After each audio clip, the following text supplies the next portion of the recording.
So I'll start immediately with the first question, which is very closely related to what any of them specifically spoke about today, but it's a very interesting question, and I totally understand why this question was asked. And it is, how would you go about learning a foreign language from scratch? So based on everything you know and think about language education, how would you do it? And I'll give you a microphone.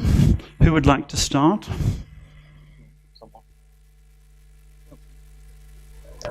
Well, I'm actually doing this.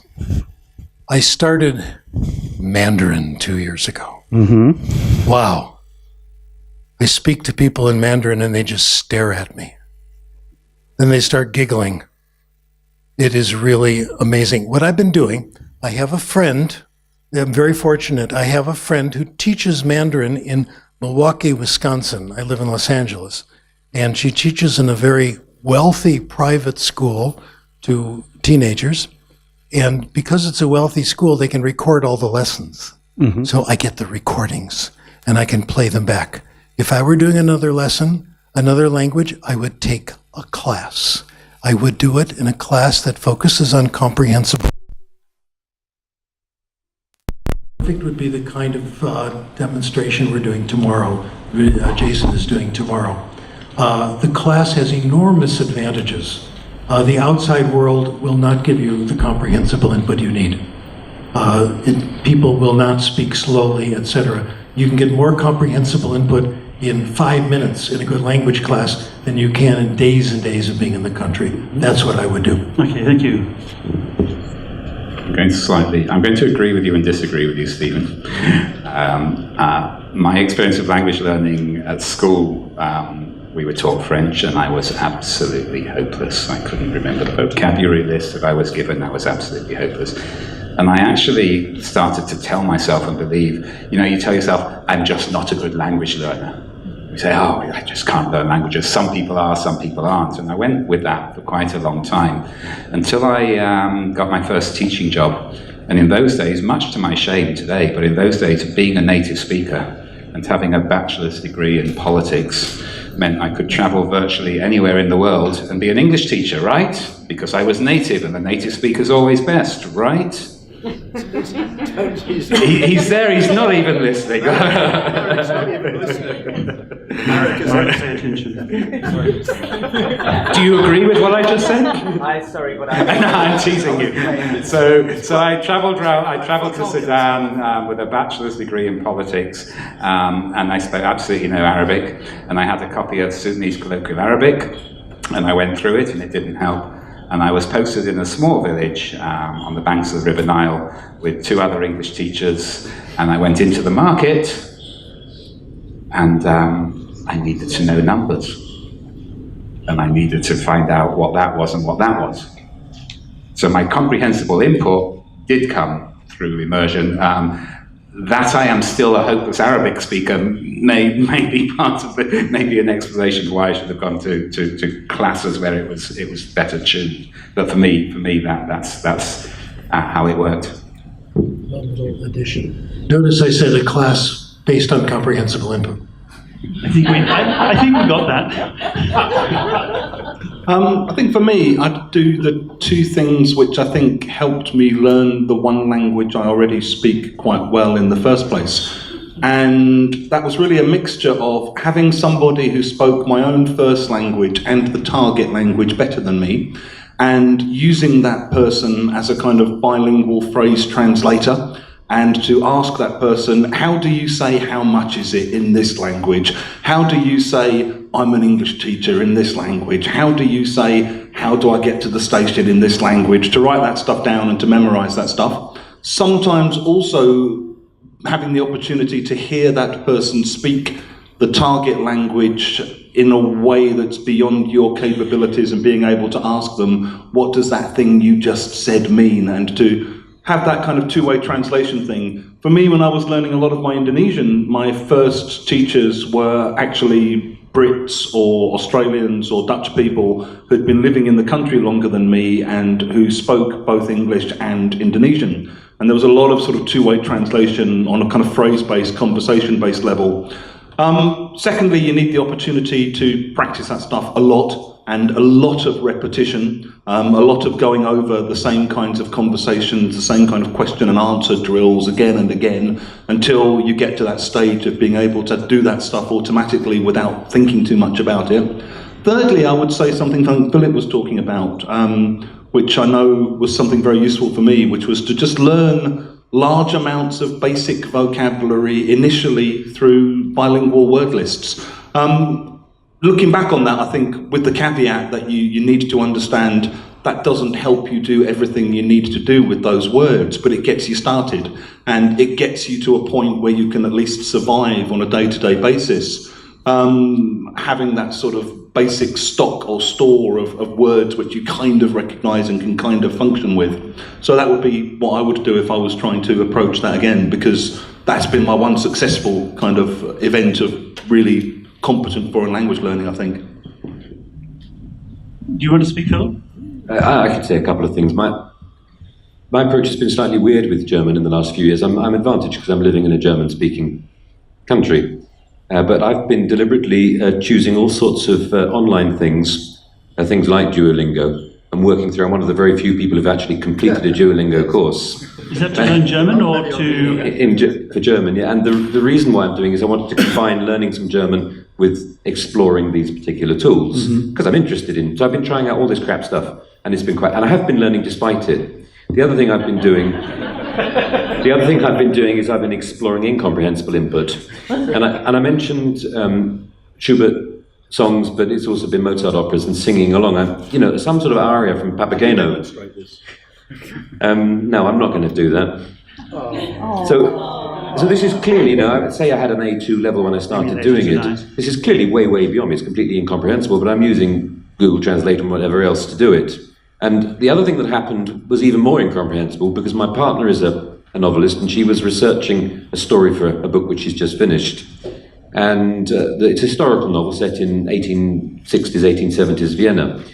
And there's the Austrian National Library has a huge online database. So I've been doing all of this research with these newspapers. Any given day of, let's say, 1863, you can find about 24, 27 newspapers online. So it's all written in Gothic print as well. Very, very hard to read. And I've been ploughing through that. And eventually I've turned the incomprehensible into comprehensible. And I've been strongly motivated, because I wanted to demonstrate my usefulness to her. Well, that's my approach recently. Let's try doing the washing up. I'd have to do what Hugh's done, which is refer back to previous language learning experiences. And my first language learning experience was learning French at school. I'm the same kind of age as Stephen, and so I learned through grammar translation. That's what it was. And so I learned to say la plume de ma tante est plus grande que le jardin de mon oncle, or the other way around, or whatever it was. And we did lots and lots of that, lots of translation. And then I stopped learning French because I passed the exam at the age of 15, and so that obviously meant that I should stop it, because there wasn't any point. And then at the age of 17, and this is my problem, you see, because reading has nothing to do with this whatsoever. At the age of 17, I went to work on the vendange near Montpellier, that grape harvest. And for the first week I was mute, and the second week I was fluent. Now, the problem about case histories is I don't think my case history teaches anybody anything, but it's quite clear that in my case, this grammar translation went in at some level and really did it for me.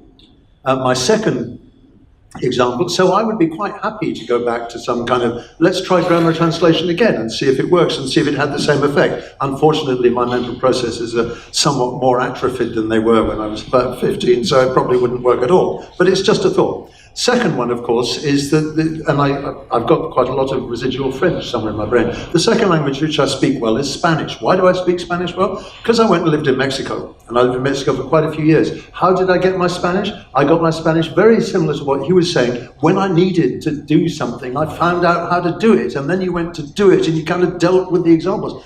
I'm sorry to say this again, Stephen, but I read Spanish now, but I didn't read in Spanish for years. But I'm a very fluent Spanish speaker. I feel completely comfortable speaking Spanish. So there are many routes, is what I think I would say to this. And so, but my basic answer to the question is, well, if you can, go live there. That may be a little bit of an unhelpful sort of. Okay, I chose that question as the first one because it resonated with me in an interesting way when I worked for 12 years in summer schools in Norwich, in Nile, and we were sitting around one evening, group of teacher trainers, and most of us were not living in Britain or English-speaking countries, we're all working abroad, and the topic of do you speak the local language came up, and people yes and no, or really terrible, or the wife does or something, so I don't need to. And everybody seemed to have a unanimous opinion that they would not learn the language of their new country in the communicative method that they were teaching at that summer school. And that's why I sort of thought that question might be a bit interesting. Okay, thank you. Can you hold that for me while I find? Yes. The next question was the word I don't think was mentioned very much today, but it was about pronunciation, and actually it was for Hugh Jarvis. And it said pronunciation with the Malu system or something. Do you do any? Mobile assisted language use. Yes, thank you. Is there any pronunciation work going on there? The work on pronunciation, as I see it, and I do think pronunciation has a part to play, and I think we need to get our students to get their mouths round sounds and so on.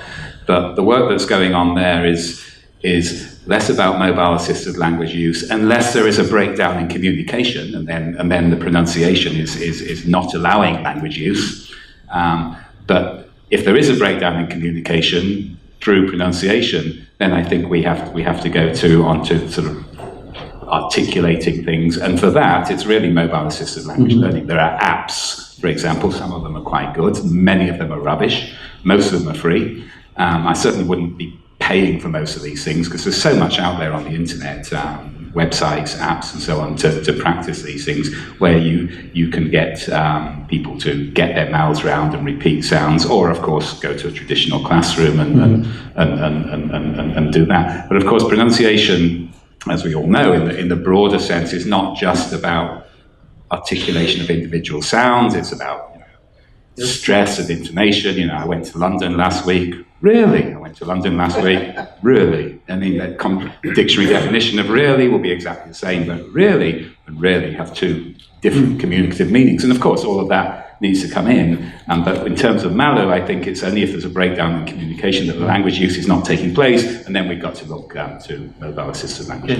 Philip, do you have anything to say about pronunciation in the software apps, etc.? Yeah, I think it's becoming fairly standard now it's increasingly becoming standard to incorporate pronunciation training in platform-delivered versions.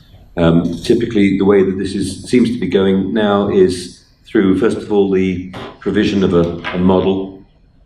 Often there's more than one model provided with different accents, which you then imitate. And some of the more sophisticated ones, which I personally like, provide you with a sound graph so that you can see the deviation between your production and the model that you're trying to copy. So these are getting quite good responses. I don't know to what extent it actually improves pronunciation, but if people like it and they're responding on an affective level very positively, then yes. And of the ones that people talking to me about, Adrian Underhill's Sound Foundation app is getting very, very positive comments. Richard Caldwell one. Richard Caldwell, which is Clearstream. Cool Speech. Richard Caldwell's app is getting good things. So there's quite a lot out there. Okay, thank you. I have a comment. First, just a brief footnote. The communicative method is not what I'm pushing. The communicative method is based on output and correction, etc. Yes. Enforcing speech. Pronunciation, I have looked at the programs, the software, etc. I did an article on it. I have 2 papers on pronunciation on the website if you want to see them. And one of them is I looked at all the commercial products. None of them contain any research. There's been no attempt by any company to show the product actually works. But I do have a speculation, conjecture. The perfect accent is inside you. You don't use it because you feel silly. There's what we call an output filter that prevents you from doing your best. Success phobia. Let me give you my flimsy evidence for it. I got the word conjecture from my son, the mathematician. He said when you have a hypothesis and you're really not sure this is right, it's just an idea, call it a conjecture. Then people say, it's wrong, well, it's just a conjecture, it's okay. Anyway, here's my conjecture. Number 1, my pronunciation of French. It depends on who I'm with and how I feel. Sometimes, if there's nobody around, I sound really, really good. Other times, I'm told I don't have a trace of a French accent. It depends on my, mood, and it's beyond my conscious control. Number 2, the effect of alcohol on pronunciation. Alexander Giora's study, 1 ounce of Jack Daniels will improve your pronunciation. After that, it gets worse. You lose motor control. Alcohol is the only mind-altering drug I know of that I've read about, that you actually do things you regret the next day. The other ones, don't do that. I've just read. I'm not. Of course. Understood. Although I know this guy, we could get some. Anyway. So it is powerful. It reduces what we call the output filter. A case history discussed by Earl Stevick, who's head of the Foreign Service Institute. He was teaching a Swahili class, 3 students, 1 way up there, 1 in the middle, 1 lowest. The one that was the best left. The middle one immediately improved. The negative force was gone. This is what gives me this idea. Now, consider the functions of language. Consider clothing. Our clothing has 2 functions. Protect us from the weather and also mark us as a member of a social group. We are all dressed appropriately for who we are, and we obey these very subtle rules. For example, if you look at our shoes, I always wear these soft shoes, but if they had a red mark on the back, it wouldn't be right.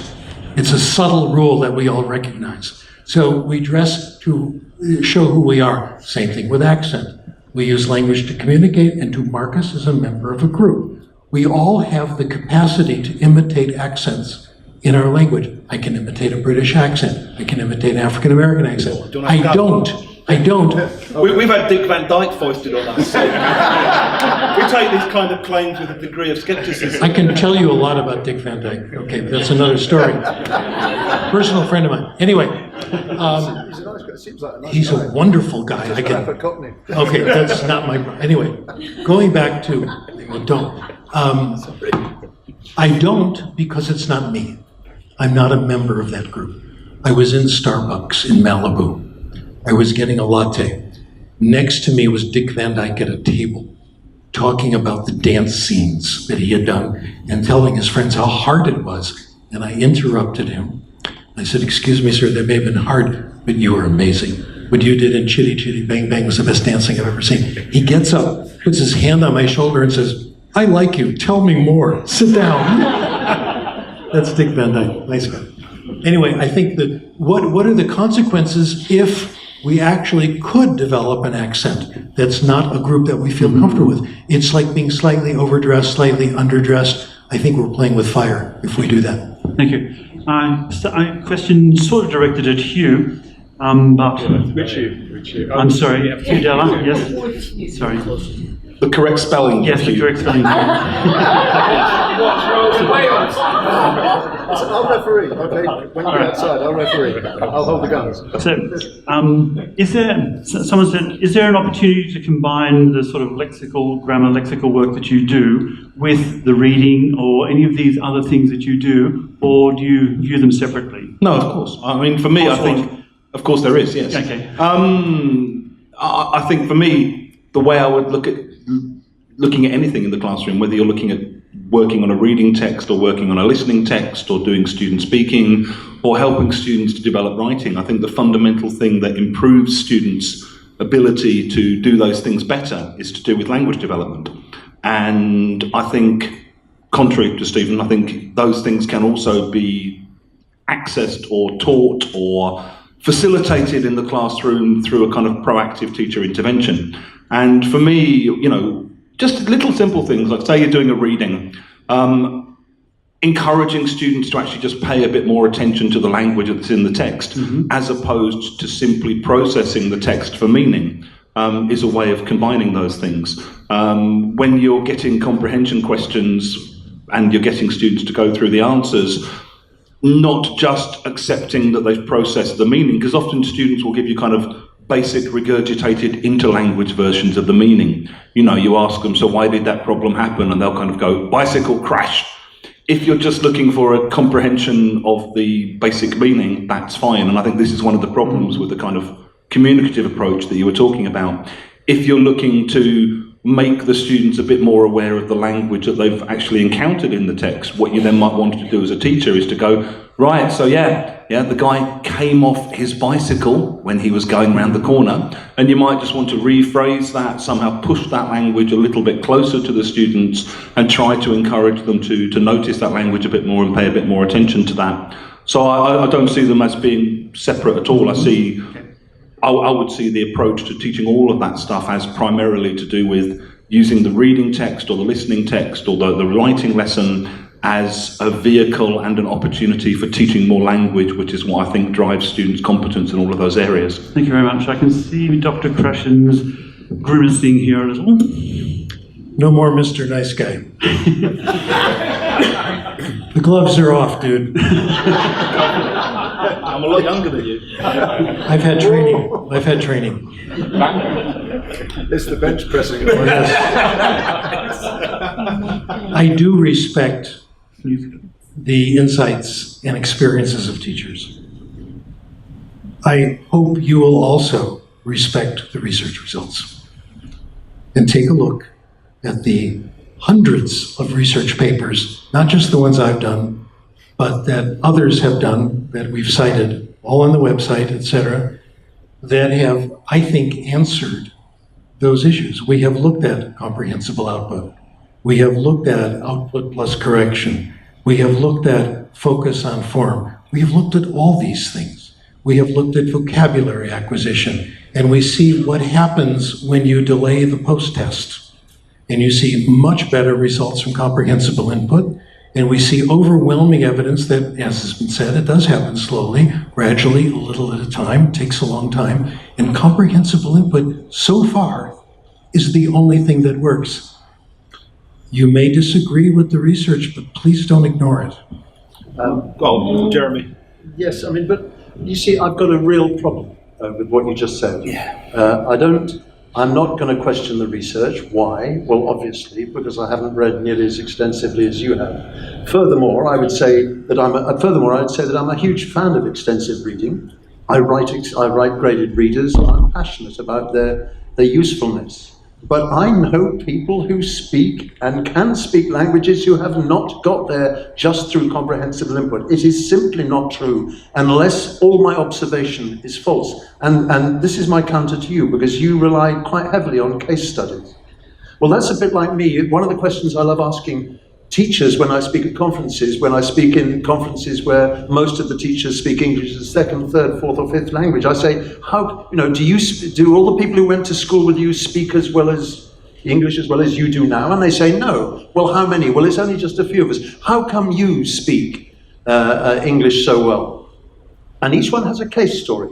And the case story maybe, one of them says, for example, I just loved English. And she would entirely back up everything you've said. There was a girl in Athens the other day, a woman in Athens, and when she was a teenager, she was absolutely obsessed with fashion. And the only good fashion magazine she could find, which absolutely backs up everything you said, were fashion magazines in English. So she read them voraciously, and guess what happened? She got really good English. But another person said, a woman in Metu, the Middle East Technical University in Ankara, she said, oh, well, I had this teacher. And he really turned me on. Not in a bad way, obviously. He really turned me on. He really turned me on. He really turned me on. And I just got really interested in English, and I wanted more. And so on. And the stories I told you about my own people, it's not the case that people do not learn English in situations where they are not reading. So I think the reason that people do get on your case sometimes is when you say things, and this is my problem with this, when you say things like, the only way is this, and I simply don't believe it. This is getting good. First of all, the only way is not reading, the only way is comprehensible input. That's the claim, okay? Number two, yes, I've looked at a lot of case histories. We have also looked at all the comparison studies that have ever been done. One method versus another method, one method versus another. We have looked at every single one. Comprehensible input wins every time. We have looked at multivariate correlational studies. The comprehensible input variable is always the winner. It has never lost. And when we do look at case histories, what we do is this. We look at all the features. Some people did this, some people did that. Some people did this, some people did that. Comprehensible input is the universal. It's always there, including Heinrich Schliemann. Can talk about him. Okay?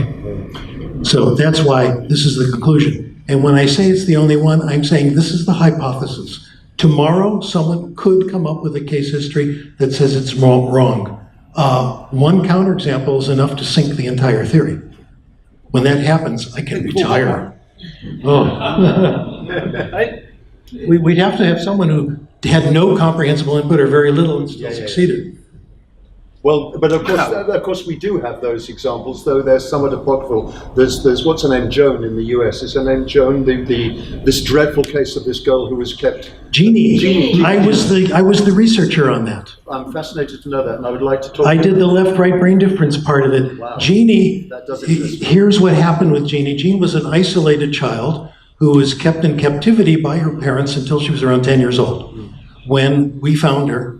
Her language development, I did the neurological part, and we found that she was using only the right side of the brain, which means there's a critical period for turning on the left, getting it started. My colleague, Susan Curtis, did the linguistic analysis, wrote a book on it, which I really liked, and what we found is that the right hemisphere has a limited capacity for language acquisition, about the same as animal language. You compare her to Washoe, the chimpanzee, the parrot that I studied, etc., you get about 150 vocabulary words, you get a certain amount of basic syntax, which is consistent. So what it does is confirm the importance of the left hemisphere. It has nothing to do with second language. It's turning the device on the first language. So that, I think, is a consistent case, or at least not counter evidence.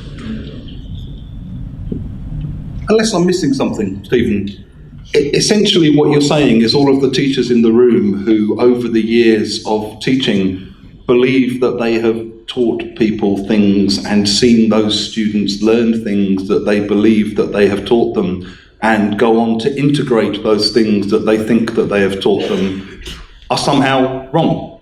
That didn't happen. That never happened because it can't happen because there is only one way. So all of us in the room who've spent years and years trying to teach language to students and think that we've seen that happening because we've done vocabulary exercises, or we've done pre-teaching of vocabulary from reading exercises, or we've corrected students and given them language. That didn't happen, or am I missing something?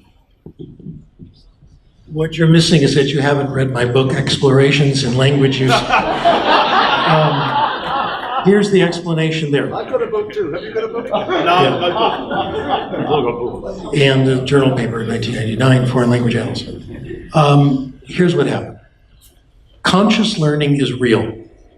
Conscious learning is not bad. I would never say teach grammar, go to jail. It's limited. And it's limited under these conditions. I'll give you the conditions. And my prediction is that this is where you'll see it, and I think teachers will agree. Consciously learned rule will show up. First of all, it's very hard. Just talking about grammar No, I'm consciously learned grammar rule.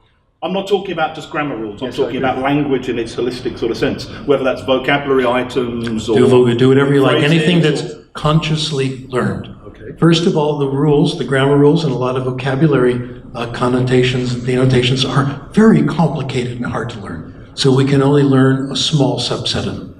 Number two, it's hard to access them. You need time. Number three, you need to be thinking about the rule. Otherwise you can't, drag it up. And this is exactly where we see a positive impact for grammar, for conscious direct instruction. It is very modest, it's not very strong, and it disappears after a little while. The ones who go on to actually perform well in the language are the ones who afterward got some comprehensible input. And of course, the grammar translation that they had in class did help a little in making some outside input comprehensible, but certainly not a very efficient way to do it. The knowledge is incomplete and fragile, but it is there. And I think that explains what happens in classes. We'll have to disagree on this. Someone else should come in, because otherwise we're going to go. Well, we should switch to question. I just make one comment. You're playing a numbers game talking about how much research we're talking about it, but there is also a huge amount of research which is contrasting implicit learning and targeted deliberate learning. Yeah, but Stephen's research is bigger than yours. That's another game. It's a no-sum game in the end, isn't it? It's like, it's... Philip, while you've got the microphone, can I ask you another question?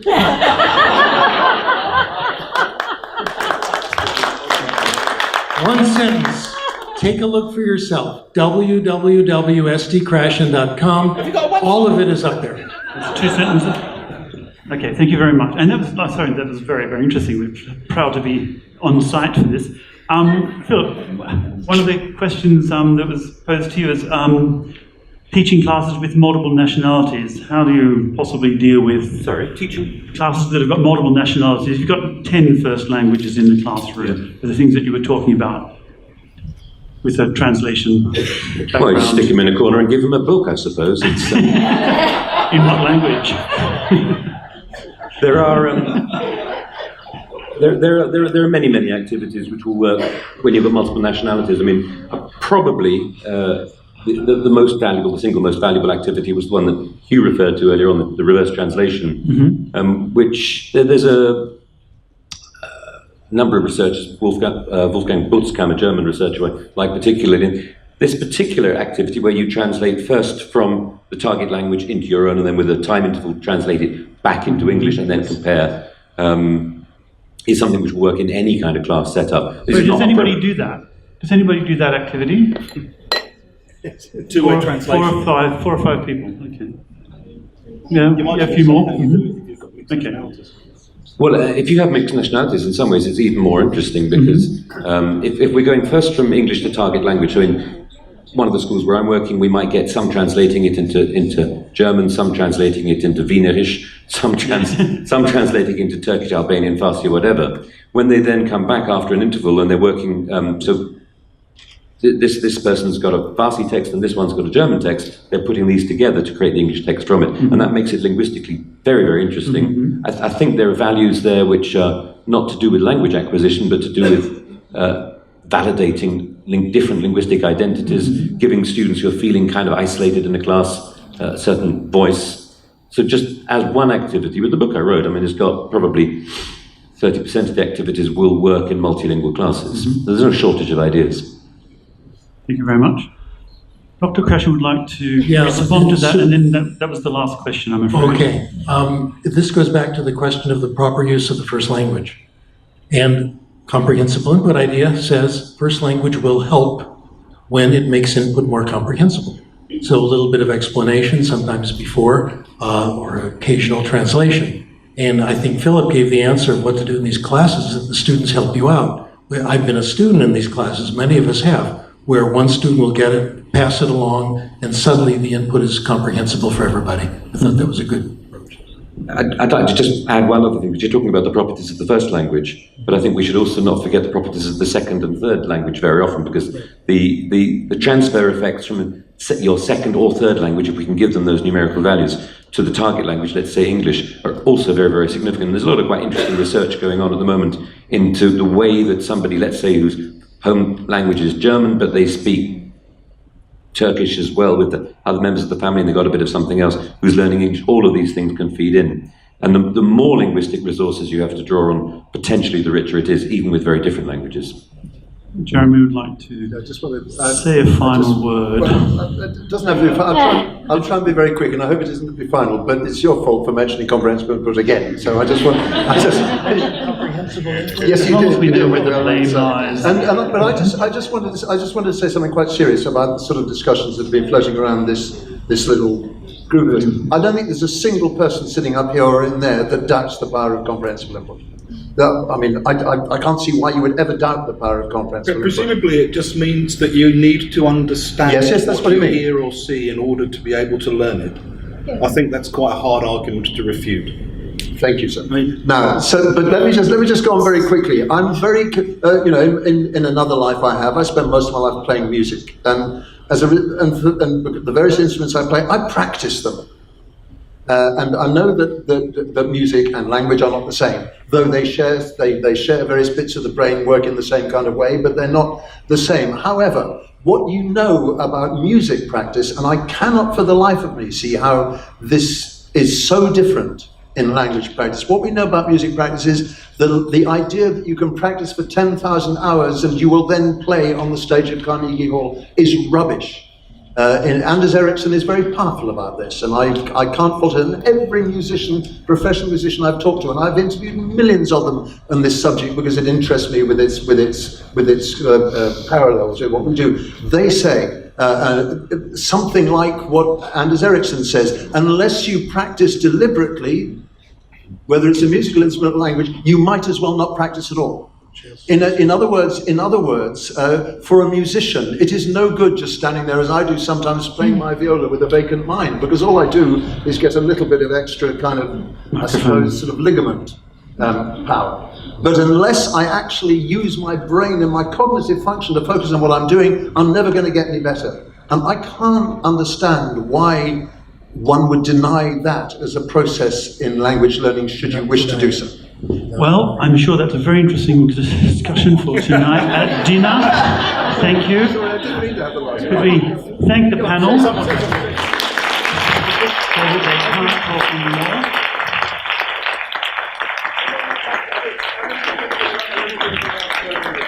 anymore. In support of what you said, it's not just music.